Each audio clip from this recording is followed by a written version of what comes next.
जो भी करना होगा करिएगा। बोलिए शिव गुरु महाराज की जय। जेकरा शिव गुरु पर पूरा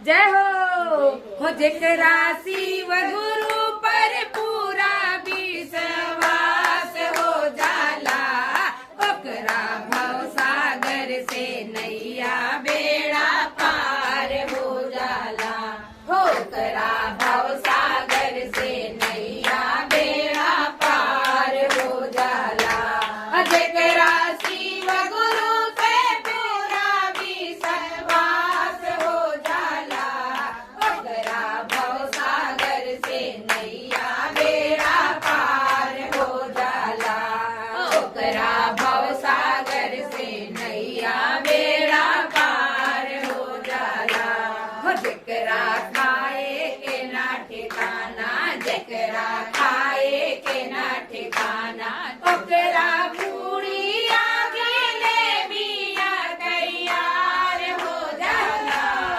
ओकरा पूरी आगे ले बिया तैयार हो जाला, ओकरा भव सागर से नैया बेड़ा पार हो जाला, ओकरा भव सागर से नैया बेड़ा पार हो जाला।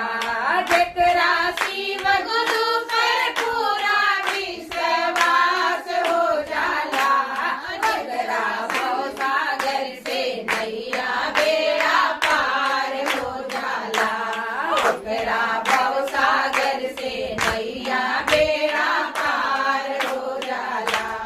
जेकरा वस्त्र के ना ठिकाना, जेकरा वस्त्र के ना ठिकाना, ओकरा ललता चुनरिया तैयार हो जाला, ओकरा ललता चुनरिया तैयार हो जाला, ओकरा भव सागर से नैया बेड़ा पार हो जाला, ओकरा भव सागर से नैया बेड़ा पार हो जाला।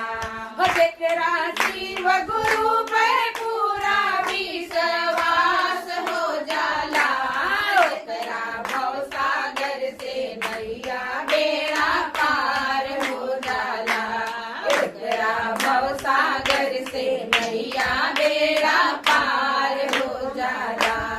जेकरा झोपड़ी के ना ठिकाना, जेकरा झोपड़ी के ना ठिकाना, ओकरा महल अटारिया तैयार हो जाला, ओकरा महल अटारिया तैयार हो जाला, ओकरा भव सागर से नैया बेड़ा पार हो जाला, ओकरा भव सागर से नैया बेड़ा पार हो जाला। जेकरा शिव गुरु पे पूरा विश्वास हो जाला, ओकरा भव सागर से नैया बेड़ा पार हो जाला, ओकरा भव सागर से नैया बेड़ा पार हो जाला।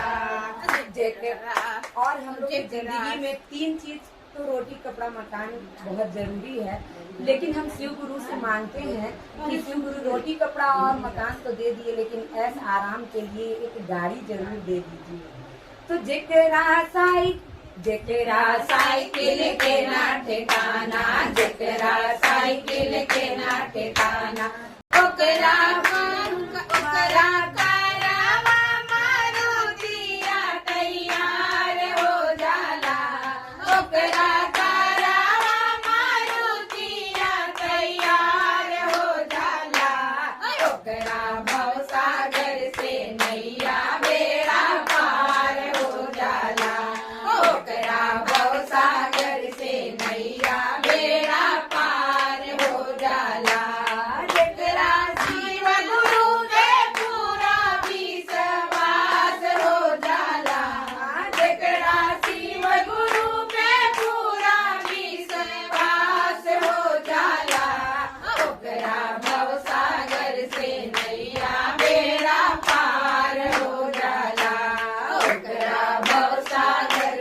नैया बेड़ा पार हो जाला ओकरा भव सागर से नैया बेड़ा